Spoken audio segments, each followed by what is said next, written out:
Welcome to the future. So I am very, very excited to offer the first blend as a futures offering from the 2020 vintage. So I want to talk a little bit about how emotion plays a role in how I react to wines and even make wines. I like to think that I'm pretty objective, and I taste and I rationally record my thoughts and make notes and make good decisions based on sensory analysis and clear-headed thinking. But I know that emotion does play a role, and thankfully, because emotions can be very strong and very powerful, and they certainly come into play with this vintage. And I'm not alone in these feelings. I think almost anybody who's lived consciously in the last 2 years has vivid memories of 2020, hopefully some good. Certainly for us, we've had a lot of great memories, but also some frightening and terrifying memories, especially going through the fire. So the 2020 vintage is really imbued with a lot of emotion, and it really began in the late spring of 2020. The crop just got off to a great start. We actually had a late start to bud break and flowering, which was a real surprise because the winter was pretty dry and pretty warm for especially February. But nonetheless, late start. But by the end of May, beginning of June, with the clusters sizing up so perfectly, I started to have a feeling that this vintage was going to be really special. And then by the time veraison began to take place in August, I just fell in love with this vintage. Everything just looked so perfect. The size of the clusters were perfect. A little bit, you could tell the load was a little bit less, which is fine, almost ideal.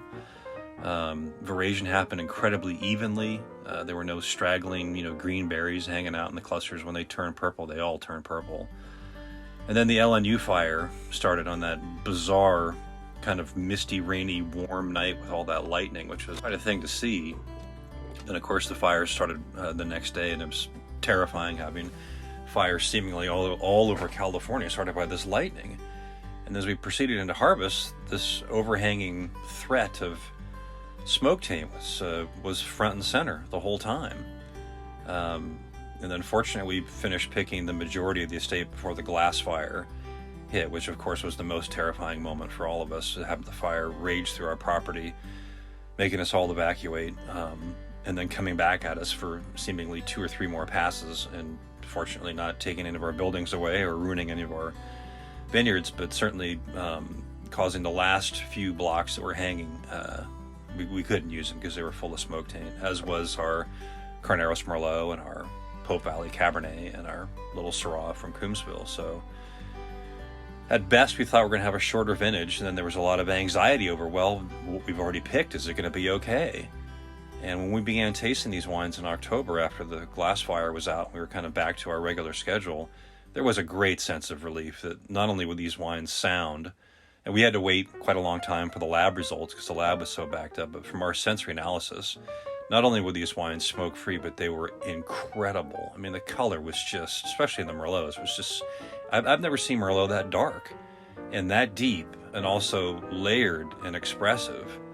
So when May rolled around and we finished blending the 2019 vintage and put that to bed, we decided to make our first 2020 blend, our futures offering for the open house, which didn't happen. And of course, it's the second year with the bird theme. And this time, the wine named the bird, whereas last year, the bird really kind of named the wine. And with the darkness of this wine and the power, and also if you've ever seen a Raven up close, the wings are beautiful, and the shining iridescent layers of deep black and purple are really something to behold. It named itself. And this is a true Meritage blend. It's 50% Cabernet, I think 30% Merlot, and 20% Cabernet Franc, a blend we've never made. And when we finished the blend in late May, I really had just a very strong emotional reaction of just pure joy. I mean, this is just such a super wine. And part of it's relief, part of it's emotion, but part of it is my internal winemaking clock going ding, ding, ding, ding. This wine is incredible. So we're going to offer this as a futures with an interesting price. And if anybody can guess what we base this price on, I will be very impressed. Maybe make you lunch at the winery someday. So a little teeny contest there. But we're max going to make 2 barrels of this, so 50 cases. You can order this wine in any size format. Again, I've talked about this every year. I think this is one of the greatest offerings, if not the greatest offering that we that we provide. So you can order magnums, 3 liters, 6 liters. It will have a special label. It truly will be a unique wine to mark a remarkable period in all of our lives. So cheers to a great experience and a wonderful sense of relief and joy that it's all said and done. Cheers.